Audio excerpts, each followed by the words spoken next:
नमस्कार, मैं हूं हरिशंकर व्यास। विधानसभा चुनाव 2014 में आपका स्वागत है। क्या भाजपा प्रधानमंत्री नरेंद्र मोदी के भरोसे विधानसभा चुनाव लड़ेगी? क्या उन्हीं के नाम पर वोट मांगे जाएंगे? वे ही नंबर 1 स्टार प्रचारक होंगे? संदेह नहीं कि नरेंद्र मोदी स्टार प्रचारक होंगे, मगर वे लोकसभा चुनाव के अनुपात में सभाएं करें, अपने लिए वोट मांगे, यह आसान नहीं है। बतौर प्रधानमंत्री सितंबर अक्टूबर में उनके अहम काम है बड़ी विदेश सभाएं। दरअसल भाजपा में यह विचार है कि प्रधानमंत्री की 2-2, 4-4 सभाओं से भी बात बन जाएगी। पार्टी राज्यों में मुख्यमंत्री का दावेदार नेता घोषित नहीं कर रही है। पार्टी के अंदरूनी सर्वेक्षणों का यह निष्कर्ष है कि जनता में नरेंद्र मोदी का जादू कायम है। लोग उनके कामकाज से संतुष्ट है, मतलब उनके नाम पर भाजपा को वोट देने को तैयार है। इसलिए भाजपा की चुनाव रणनीति का नंबर 1 बिंदु नरेंद्र मोदी की प्रचार दौरान अधिकाधिक उपस्थिति दिखलाना है। पोस्टर, मीडिया प्रचार सब में नरेंद्र मोदी हावी होंगे, पर इस रणनीति के अपने जोखिम भी है। आज इस पर चर्चा है, पर यह चर्चा बाद में होगी। उससे पहले कुछ चुनावी कानाफूसी देखी और सुनी जाए। हरियाणा में इस बार कांग्रेस पार्टी नेताओं के बेटे बेटियों और करीबी रिश्तेदारों को टिकट देने में नहीं हिचकेगी। लोकसभा चुनाव में मुख्यमंत्री भूपेंद्र सिंह हुड्डा के बेटे दीपेंद्र सिंह हुड्डा की जीत के बाद से ही पार्टी में इस बात पर चर्चा है कि नेताओं के बेटे बेटियों को जिताया जा सकता है। सो कई नेता अपने करीबी रिश्तेदारों को उतारने की तैयारी कर रहे हैं। कांग्रेस के जानकार सूत्रों के मुताबिक प्रदेश सरकार की मंत्री किरण चौधरी की बेटी श्रुति चौधरी को कांग्रेस की टिकट मिलेगी। अगर उनको टिकट मिली तो माँ बेटी दोनों उम्मीदवार होंगे। इसी तरह एक और मंत्री सावित्री जिंदल के बेटे नवीन जिंदल के भी चुनाव लड़ने की चर्चा है, यानी मां बेटे दोनों उम्मीदवार होंगे। श्रुति चौधरी और नवीन जिंदल दोनों सांसद रहे हैं। प्रदेश कांग्रेस चुनाव अभियान समिति के प्रमुख कैप्टन अजय सिंह यादव भी अपने बेटे राव चिरंजीवी को टिकट दिलाना चाहते हैं। उन्हें टिकट मिली तो बाप बेटे दोनों चुनाव लड़ेंगे। प्रदेश अध्यक्ष अशोक तंवर पर चुनाव लड़ने का दबाव है। बताया जा रहा है कि वो अपनी पत्नी अवंतिका माकन तंवर के लिए टिकट चाहते हैं। अगर कांग्रेस आलाकमान की सहमति हुई तो पति पत्नी दोनों चुनाव लड़ेंगे। इनके अलावा कुमारी शैलजा, हरमोहिंदर चड्ढा जैसे कई नेता अपने करीबी रिश्तेदारों के लिए टिकट चाह रहे हैं। झारखंड में भारतीय जनता पार्टी के नेताओं के बीच एकजुटता कैसे बनेगी? प्रदेश की राजनीति कई खेमों में बटी है और हर नेता अपने करीबियों को टिकट दिलाने के लिए अपनी अपनी सूची लेकर घूम रहा है। उससे पहले पार्टी के वरिष्ठ नेताओं में पार्टी के कार्यक्रम और दूसरी पार्टियों से आने वाले नेताओं को शामिल कराने को लेकर भी तनातनी है। राष्ट्रीय अध्यक्ष अमित शाह के कार्यक्रम को सफल बनाने के लिए भी पार्टी के नेताओं ने एक टीम के तौर पर काम नहीं किया है। पूर्व मुख्यमंत्री अर्जुन मुंडा और प्रदेश अध्यक्ष रविंद्र राय तो पूर्व प्रदेश अध्यक्ष रघुवर दास की टीम अलग तैयारी कर रही थी। सांसद निशिकांत दुबे अलग काम कर रहे थे तो यशवंत सिन्हा बिल्कुल अलग थलग थे। बीजेपी के नेताओं का मानना है कि रांची के तारा शाहदेव और रकीबुल हसन मामले में पार्टी के नेताओं ने अलग अलग राजनीति की है। पार्टी के नेता अलग अलग जाकर उससे मिले और उसकी मदद की, लेकिन पार्टी एकजुट होकर काम करती तो सरकार को बुरी तरह से घेरा जा सकता था, क्योंकि 3 मंत्री इस मामले में फंसे हुए हैं और तीनों सत्तारूढ़ गठबंधन की 3 पार्टियों से जुड़े हैं। दूसरी पार्टियों के नेताओं को बीजेपी में शामिल कराने की ऐसी होड़ मची है कि बीजेपी का एक नेता किसी को शामिल कराने का समय तय कराता है और उससे पहले ही दूसरे नेता उसे शामिल करा देते हैं। इस मामले में भी आपस में तालमेल नहीं है। भारतीय जनता पार्टी के राष्ट्रीय अध्यक्ष अमित शाह महाराष्ट्र और हरियाणा दोनों राज्यों के चुनाव में खुद पूरी तरह से कमान संभालेंगे। पार्टी के जानकार सूत्रों का कहना है कि भाजपा दोनों राज्यों में किसी को मुख्यमंत्री के तौर पर पेश नहीं कर रही है। साथ ही ये दोनों राज्य भाजपा के लिए बेहद अहम माने जा रहे हैं। इन दोनों राज्यों में कांग्रेस की सरकार है और एक तरह से ये दोनों राज्य कांग्रेस के लिए लाइफलाइन का काम करते हैं। इस लाइफलाइन को काटने के लिए भाजपा नेता काम कर रहे हैं। तभी कहा जा रहा है कि अपने महाराष्ट्र दौरे में अमित शाह ने पार्टी से साफ कर दिया है कि वो खुद एक एक चीज की निगरानी करेंगे। असल में महाराष्ट्र और हरियाणा में जिस समय चुनाव प्रचार शुरू होगा उस समय प्रधानमंत्री नरेंद्र मोदी का अहम विदेश दौरा होना है। उनको अमेरिका के दौरे पर जाना है, इसलिए वो उससे पहले शायद इन दोनों राज्यों में चुनाव प्रचार के लिए नहीं जाएंगे। भाजपा नेताओं का कहना है कि पहले चरण में प्रचार का काम अमित शाह ही संभालेंगे। दोनों राज्यों में उन्हीं की रैलियां होंगी। प्रधानमंत्री नरेंद्र मोदी की चुनावी रैलियां अक्टूबर के पहले हफ्ते में होंगी। 3 अक्टूबर को दशहरा है, उसके बाद मोदी की रैलियों की संभावना है। बताया जा रहा है कि वो महाराष्ट्र में 7-8 रैलियां कर सकते हैं। अब विधानसभा चुनाव का माहौल बनाने व बताने वाली इन सुर्खियों पर गौर करें। भाजपा के राष्ट्रीय अध्यक्ष अमित शाह ने झारखंड प्रदेश के कार्यकर्ताओं को चुनाव जीताने का मंत्र दिया है। उन्होंने आज रांची में पार्टी के करीब 20,000 कार्यकर्ताओं को संबोधित किया। उन्होंने अभी से पार्टी नेताओं और कार्यकर्ताओं को चुनावी तैयारियों में जुट जाने का निर्देश दिया। अमित शाह ने पार्टी के वरिष्ठ नेताओं से अलग बैठक की। वो रविवार को शाम को ही रांची पहुंच गए थे। उन्होंने पार्टी के प्रदेश अध्यक्ष रविंद्र राय, पूर्व मुख्यमंत्री अर्जुन मुंडा, राष्ट्रीय उपाध्यक्ष रघुवर दास आदि नेताओं के साथ बैठक कर चुनावी तैयारियों का जायजा लिया। बताया जा रहा है कि उन्होंने पार्टी नेताओं को गुटबाजी खत्म करने का निर्देश भी दिया। झारखंड की राजनीति में बिल्कुल हाशिए पर पहुंच गई झारखंड विकास मोर्चा अपनी ताकत दिखाने की कोशिश कर रही है। पार्टी के नेता बाबूलाल मरांडी लगातार सभाएं कर रहे हैं और उनकी पार्टी ने हस्ताक्षर अभियान भी शुरू किया है। जानकार सूत्रों का कहना है कि इस हस्ताक्षर अभियान का मकसद पार्टी की ताकत दिखाना है, ताकि बराबरी के प्लेटफॉर्म पर गठबंधन की बात हो सके या प्रदेश के लोगों को ये मैसेज दिया जा सके कि पार्टी मुकाबले में है। हरियाणा की राजनीति को लेकर भाजपा और उसकी सबसे पुरानी सहयोगी पार्टी अकाली दल के बीच सनातनी शुरू हो गई है। भाजपा नेताओं का कहना है कि प्रकाश सिंह बादल हरियाणा में अकाली दल के लिए प्रचार करेंगे। इससे दोनों पार्टियों के रिश्ते बिगड़ेंगे। वैसे भी पंजाब में दोनों पार्टियों के बीच खूब घमासान हो रहा है। पूर्ण बहुमत मिलने के बाद प्रदेश में अकाली दल को भाजपा की जरूरत नहीं है और केंद्र में भाजपा को अकाली दल की जरूरत नहीं है। इसलिए दोनों पार्टियां एक दूसरे को तेवर दिखा रही हैं। हरियाणा में भारतीय जनता पार्टी के भीतर उम्मीदवारों के चयन को लेकर विवाद शुरू हो गया है। पार्टी के स्थानीय नेता बाहर से आने वाले नेताओं का विरोध कर रहे हैं। पानीपत, कैथल और करनाल समेत कई जगहों पर भाजपा के नेताओं ने प्रदर्शन किया है। असल में प्रदेश भाजपा के नेता कई गुटों में बटे हैं और हर गुट का नेता कुछ बाहरी लोगों को शामिल कर उनको टिकट दिलाने की कोशिश कर रहा है और दूसरा गुट इसका विरोध कर रहा है। इस वजह से प्रदेश के नेताओं में घमासान चल रहा है। भाजपा के राष्ट्रीय अध्यक्ष अमित शाह के महाराष्ट्र दौरे के बाद प्रदेश के नेताओं में एकजुटता बन गई है। बताया जा रहा है कि सभी नेताओं को दो टूक अंदाज में कह दिया गया है कि पार्टी किसी को मुख्यमंत्री के दावेदार के तौर पर पेश नहीं करने जा रही है। मुख्यमंत्री का फैसला चुनाव के बाद ही किया जाएगा, इसलिए अभी से इसके लिए लॉबिंग बंद करके चुनाव जीतने की तैयारी में जुटना चाहिए। इससे पहले प्रदेश के नेता मराठा बनाम गैर मराठा, ब्राह्मण बनाम ओबीसी नेता के विवाद में उलझे थे। केंद्रीय मंत्री नितिन गडकरी से लेकर एकनाथ खड़से, विनोद तावड़े, सुधीर मुंगटीवार, देवेंद्र फडणवीस जैसे कई दावेदार बताए जा रहे हैं। शाह ने पार्टी नेताओं से ये भी कहा है कि वो देवेंद्र फडणवीस के नेतृत्व में काम करें। अब एक ब्रेक है, उसके बाद चुनावों में नरेंद्र मोदी के रोल पर चर्चा होगी।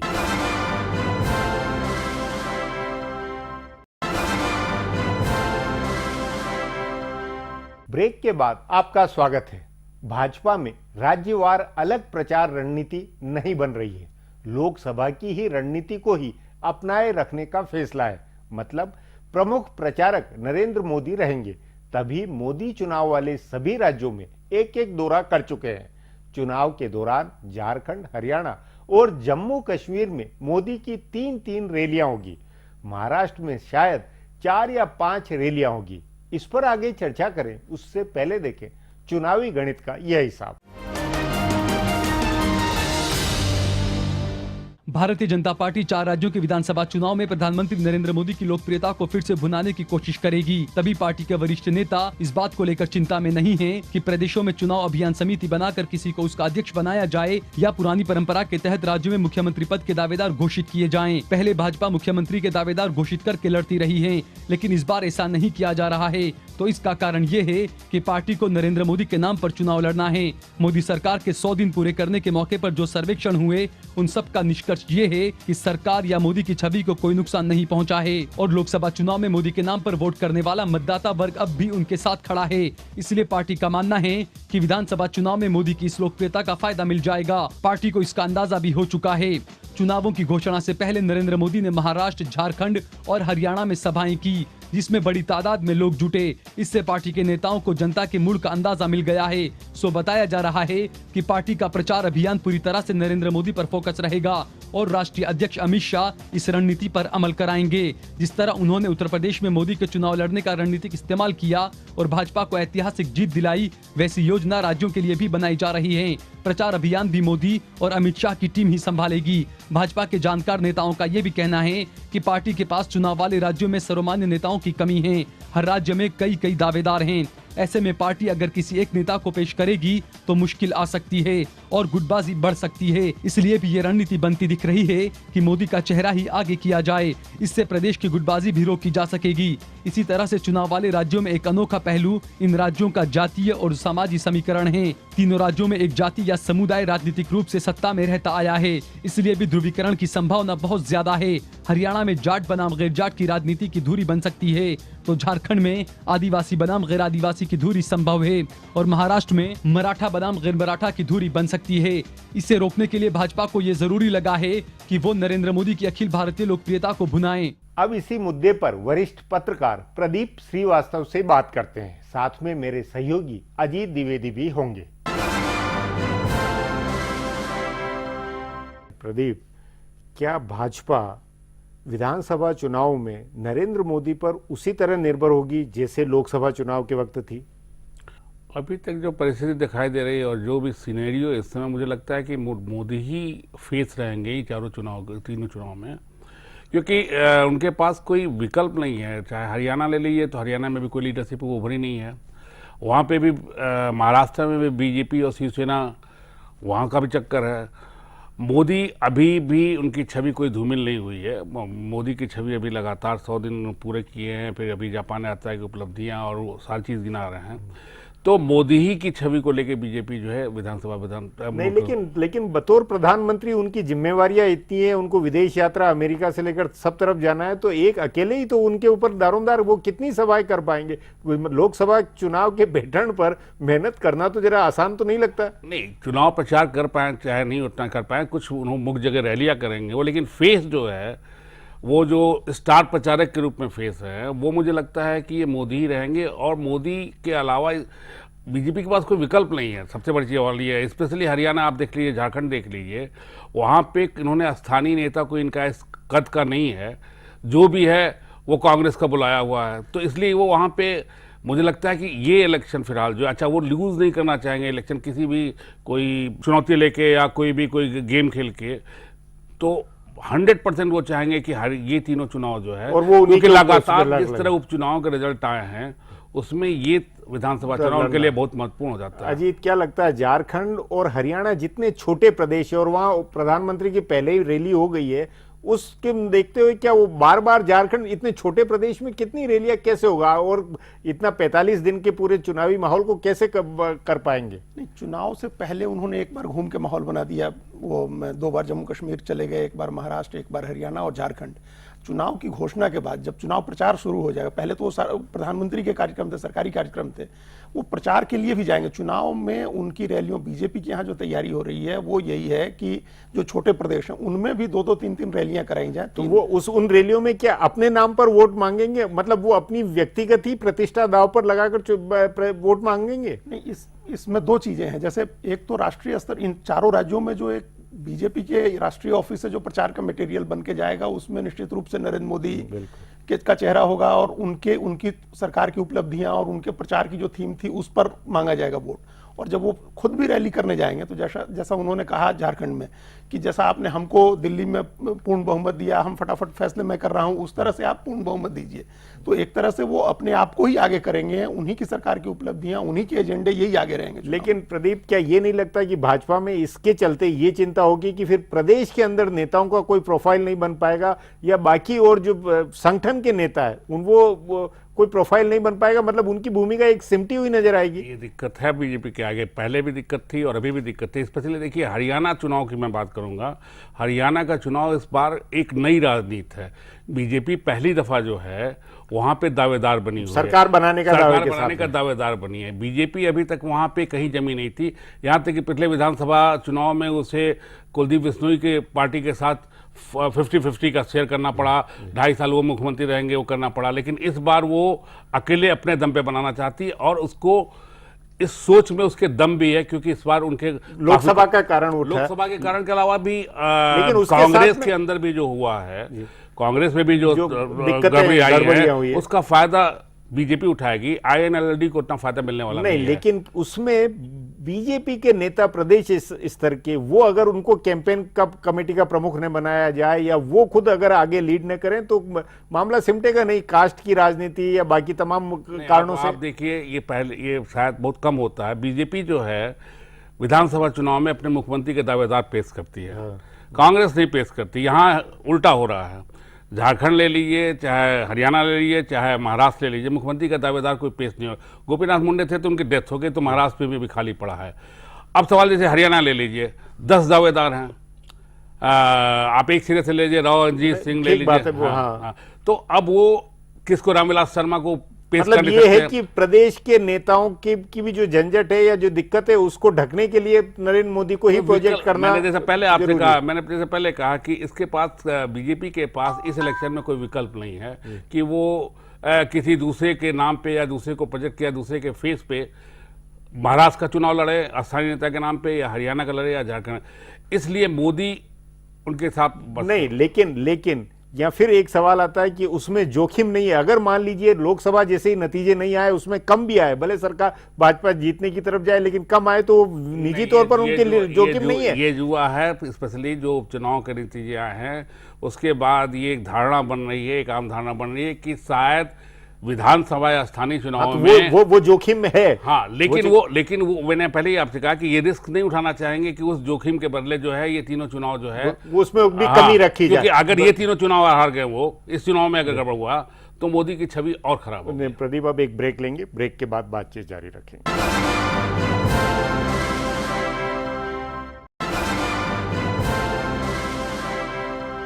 ब्रेक के बाद फिर आपका स्वागत है। भाजपा अध्यक्ष अमित शाह ने चुनाव की पूरी कमान संभाली हुई है। उम्मीदवारों के नाम तय करने, प्रचार की रणनीति बनाने का जिम्मा उन्हीं का है। लेकिन प्रचार शुरू हुआ तो नरेंद्र मोदी अपनी टीम के साथ प्रचार में होंगे। उनकी डिजिटल मीडिया टीम ही शायद सोशल मीडिया का प्रचार संभालेगी। लोकसभा की तर्ज पर उनकी राज्यों में रैलियां होंगी। इसी पर अब आगे और बात करते हैं। प्रदीप, क्या लगता है कि लोकसभा की तर्ज पर प्रधानमंत्री नरेंद्र मोदी की जो सोशल मीडिया की टीम है, उनके जो नारे हैं, उनकी जो वायदे हैं, वही दोहराए जाएंगे या प्रादेशिक स्तर पर भी कुछ अलग अलग अंदाज में नरेंद्र मोदी अपील करेंगे? अभी तक जो सामने आ रहा है, आप देखिए, मुझे लगता है कि वही रणनीति नहीं, वही लोग रहेंगे जो कि लोकसभा चुनाव में थे। वही टीम को इस विधानसभा, चारों विधानसभा में लगाएगी बीजेपी, अमित शाह या मोदी जी, जो कि लोकसभा में लगाई गई थी, क्योंकि वो एक सक्सेसफुल प्रयोग था। दूसरे, जैसा कि अजीत जी ने कहा, मोदी जी ने भी ये इशारा इलेक्शन के अनाउंसमेंट के पहले ही कर दिया है कि वही रहेंगे। कैथल में गए, वहाँ पे उन्होंने उद्घाटन करके ये बताया, फिर झारखंड में रैली करके बताया, फिर महाराष्ट्र में करके रैली करके बताया कि मोदी ही जो है इस चुनाव को लड़ रहा है। अजीत, जो घोषणा से पहले जो सभाएं हुई है, उसमें क्या लगता है नरेंद्र मोदी किस मुद्दों के ऊपर, किन नारों के ऊपर इन विधानसभा चुनावों में कैंपेन करेंगे? चुनाव का अपना जो लोकसभा का उनका मुद्दा था, उसी मुद्दे को वो राज्यों में भी ले जा रहे हैं। जैसे विकास का मुद्दा था उनका, गुजरात मॉडल है, वो हर स्टेट में भी, जो राज्यों में भी जो प्रचार कर रहे हैं प्रादेशिक नेता बीजेपी के, वो गुजरात मॉडल की बात कर रहे हैं। तो खुद ही नरेंद्र मोदी उस मॉडल को रिप्रेजेंट करेंगे जब भी वो प्रचार में जाएंगे, या बीजेपी के दूसरे नेता भी प्रचार करेंगे। तो वो विकास का मॉडल वो रखेगी बीजेपी सामने, कि बाकी जो राज्यों में जो सरकारें चल रही हैं, बीजेपी के साथ ये एडवांटेज है कि वो कहीं सरकार में नहीं है, वर्षों से नहीं है। नहीं, लेकिन जैसे चुनाव से पूर्व हुई, उसमें मंच के ऊपर प्रदेश के नेता या कोई प्रोजेक्ट नहीं हुए, एक तरह से वो बिल्कुल एक तरफ रहे। क्या वही रवैया चुनाव अभियान के दौरान, प्रचार अभियान के दौरान भी होगा? वो रखने की एक मजबूरी है बीजेपी के साथ, क्योंकि ये तीनों स्टेट की जो डेमोग्राफी है, जो सामाजिक संरचना है, वो बिल्कुल ही अलग किस्म की है। अगर किसी एक नेता को प्रोजेक्ट किया, हरियाणा में जाट बनाम गैर जाट, ब्राह्मण वर्सेज अदर ओबीसी या दलित, झारखंड में आदिवासी बनाम गैर आदिवासी, जाट वो मराठा बनाम गैर मराठा, वहां हर स्टेट में इस तरह का है। बीजेपी के साथ ये प्रॉब्लम होगी कि अगर एक चेहरा प्रोजेक्ट किया तो दूसरी बाकी जातियां, समाज, समुदाय वो नाराज हो सकते हैं। मतलब प्रदीप, ये कि नरेंद्र मोदी की मजबूरी इसलिए भी है कि सामाजिक समीकरण को भी ढकने के लिए और बाकी प्रदेश के नेताओं को भी ढकने के लिए अनिवार्यता है कि वही आगे रहे। देखिए, सही कह रहे हैं। जैसे यहाँ पे अभी तक नॉन जाट का स्पेस जो था, वो कुछ दिन तक भजन ना लिए, यहाँ जाट डोमिनेंस रहा, शुरू से रहा।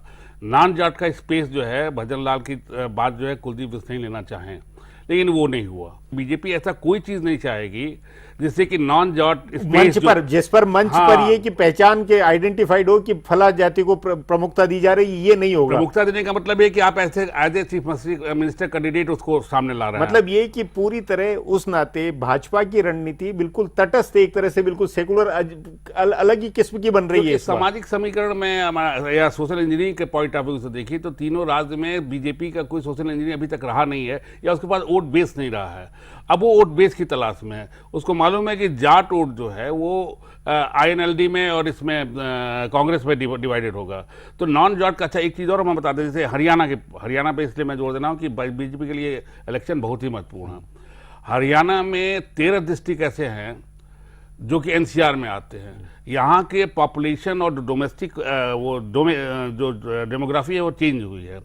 इमाइग्रेंट्स बहुत आ गए पॉपुलेशन, तो इनमें जो जॉट डोमिनेंस अभी तक था वो बहुत कुछ खत्म हुआ है। पर तो वो वर्ग नरेंद्र मोदी को ज्यादा की तरफ ज्यादा रुझान भी रखे हुए हो सकता है। हाँ, निश्चित तौर पे, क्योंकि अभी तक वहां पे जाट डोमिनेंस था। तो नॉन जाट फीलिंग को अगर बीजेपी लेके आगे बढ़ेगी तो वो बीजेपी को उसका फायदा मिलेगा। अजीत, झारखंड और महाराष्ट्र में क्या लगता है, क्या आदिवासी बनाम नॉन आदिवासी, मराठा बनाम गैर मराठा, इन सब बातों को नरेंद्र मोदी के आगे रहने से पाटा जा सकेगा?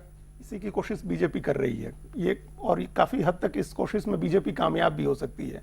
इसका कारण यह है कि अभी तक के 100 दिन, या जब चुनाव होंगे तब के 4 महीनों में नरेंद्र मोदी की पॉपुलैरिटी में कोई कमी नहीं आई है। राजनाथ सिंह जी ने जैसे कहा कि 80% लोग हमसे संतुष्ट हैं, अभी भी सरकार के कामकाज से खुश हैं। तो दूसरी तरफ जो पार्टियां हैं उनसे नाराज हैं, उनका राज चल रहा है, उनसे नाराज हैं। उनके लीडर जो थे, उनके राहुल गांधी और सोनिया गांधी तक को लेकर के कांग्रेस में खींचतान और घमासान है। तो उस नाते नरेंद्र मोदी का एक नेतृत्व मजबूत नेता है, फैसले करने वाले नेता हैं, काम कर रहे हैं, विकास की छवि है। मतलब नहीं, लेकिन क्या ये जो लोगों में राय है कि भाई नरेंद्र मोदी को लेकर अभी भी चाहना है, तो उसके नाते केवल उसको कैश कराने की बात होगी या नहीं, उसको और मजबूत करके नरेंद्र मोदी धुआंधार प्रचार करके पूरी अपने आप को जोक कर कोशिश करेंगे? तो कोशिश ये है कि जो है अभी उसको कैश करा लें, उसको वोट में बदल लें। जो अभी लोगों की भावना है कि हम वोट करना चाहते हैं मोदी के नाम पर बीजेपी को, उसको भुना लें, या उसको और अगर मजबूत कर सकते हैं इस प्रचार में तो उनकी रैलियों के जरिए करें। प्रदीप, नरेंद्र मोदी की संभावना को लेकर बाकी पार्टियां कहीं कुछ एक्टिव होती हुई कि उनको कैसे काउंटर इन विधानसभा चुनावों में किया जाएगा, कुछ है तैयारी, किसी तरह कोई संकेत है? नहीं, देखिए, जहां तक महाराष्ट्र का सवाल है, महाराष्ट्र में तो कांग्रेस से और इनका दोनों गठबंधन का है। हरियाणा में नरेंद्र मोदी के सामने उनको कैसे मुकाबला किया जाएगा, इसका कुछ कोई सोच है या अभी बिल्कुल सोच ही नहीं है? नहीं, अभी तक ये सोच नहीं है। अभी तक वो सामाजिक समीकरण के आधार पर उनका जो पुराना एजेंडा। लेकिन इसमें एक चीज और बता दे, मोदी के लिए ये इलेक्शन लोकसभा की तरह ही महत्वपूर्ण इसलिए वो तो है, वो ठीक है। हाँ। लेकिन सवाल ये कि बाकी पार्टियों के लिए भी है, तो बाकी पार्टियां उन्हें काउंटर करने के लिए अभी तक कुछ सोचती हुई नहीं लगती है। नहीं, बाकी पार्टियों का वही हमको लगता है पुराना ही एजेंडा, सेकुलरिज्म, या फिर जो क्षेत्रीय मुद्दे हैं, या फिर जो सामाजिक समीकरण वो पहले से लेके चलते थे, उसको लेके ही चलेंगे। प्रदीप, अजीत, बातचीत को यहीं समाप्त करेंगे। प्रोग्राम में आने के लिए बहुत बहुत धन्यवाद। हमारा प्रोग्राम अब यहीं खत्म होता है, मुझे इजाजत दीजिए। कल फिर मिलेंगे इसी चैनल पर, इसी समय।